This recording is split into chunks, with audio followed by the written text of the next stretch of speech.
نبی رحمت صلی اللہ علیہ وسلم سے پوچھا گیا، اے کائنات کے سردار، ای الاعمال خیر، وہ کون سا عمل ہے جو بہت بہترین ہو، شاندار ہو، خیر و برکت سے لبریز ہو؟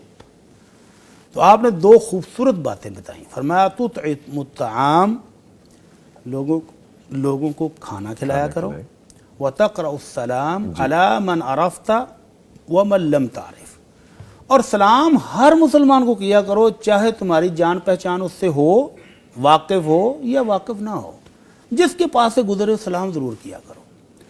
اب ان دو چیزوں کی برکات دیکھیں. آپ کہہ رہے تھے نا جی ہمیں کچھ بتایا کریں تو ہم عمل کرتے ہیں. تو آج میرا آپ کو مشورہ ہے کہ آپ گھر جا کے سورہ الدہر یا کچھ مصاحف میں اس کو سورۃ الانسان بھی کہتے ہیں، بالکل اس کی تلاوت کریں. شروع کے پہلا رکوع لبریز ہے اللہ کی رحمت سے. کن کے لیے؟ ان کے لیے جو دوسروں کو کھانا کھلاتے ہیں. سبحان اللہ.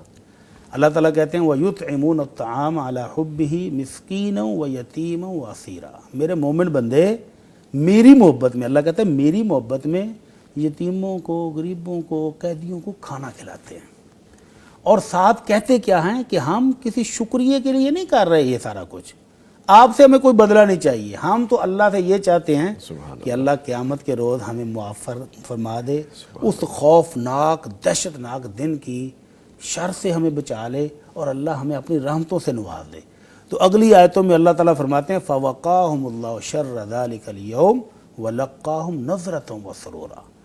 ان کی اس خواہش پر بھی، کھانا ہم اپنے مسلمان بہنوں بھائیوں کو کھلا رہے ہیں، اور اللہ سے رحمتیں مل جائیں، برکتیں مل جائیں، تو اللہ کہتا ہے اس روز اللہ ان کو بچا لے گا جس چیز سے یہ بچنا چاہتے تھے، اور ان کے چہروں پر رونق ہوگی، یہ مسرور ہوں گے، خوش ہوں گے، اور اللہ وہ جنات دے گا جہاں ریشمی بستر، ریشمی بچھونے ان کے لیے بچھے ہیں، اور خادموں کی لینیں ہیں جو رنگ برنگے مشروبات ان کو پلا رہے ہوں گے.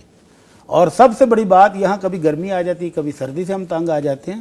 لا يرون فيها شمسا ولا زمهريرا، ایسا زبردست موسم ہوگا معتدل کہ نہ ان کو دھوپ تنگ کرے گی اور نہ سردی تنگ کرے گی. اللہ اکبر. تو ایسی خوبصورت نعمتوں والی جنت مل رہی ہے ان کو جو اللہ کی رضا کے لیے، اللہ کو خوش کرنے کے لیے دوسروں کو کھانا کھلاتے ہیں. اور اگر نبی رحمت صلی اللہ علیہ وسلم کی زندگی دیکھیں تو آپ ہر موقع پر دوسروں کو کھانا کھلانے کی ترغیب دلا رہے ہیں. حضرت عبد الرحمن شادی کر کے آ گئے رضی اللہ عنہ، تو آپ نے فرمایا عبد الرحمن شادی کر لی ہے تو پھر ولیمہ کرو. اور آپ نے خود جتنی شادیاں کی ہیں، جس موقع پر، جنگ کے دوران بھی، سفر میں بھی، جہاں شادی کی ہے آپ نے ولیمہ ضرور کیا ہے. جو چیز میسر تھی صحابہ کو کہا آؤ کھاؤ.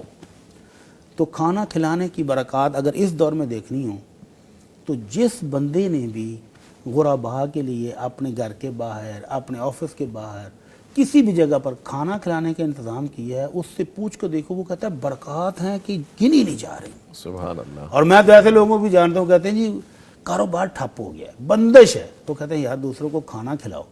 کہتا ہے پہلے دن ایک بندے کو کھانا کھلایا اور اب میں 400 بندوں کو کھانا کھلا رہا ہوں. وہ بند کاروبار بھی چل گیا اور برکات کی بھی بارش ہو گئی ہے. تو کھانا کھلانا چاہیے بھوکھوں کو، مسکینوں کو، غریبوں کو. اور دوسرا فرمایا کہ سلام کرو ہر بندے کو، جس کو جانتے اس کو بھی، جس کو نہیں جانتے اس کو بھی کرو. تو یہ آداب ہیں کہ چھوٹا بڑے کو کرے، جو گاڑی پر سوار ہے وہ چلتے ہوئے کو کرے، جو چل رہا ہے وہ بیٹھے ہوئے کو سلام کرے. سلام ہے کیا؟ کہ تم پر اللہ کی سلامتی ہو.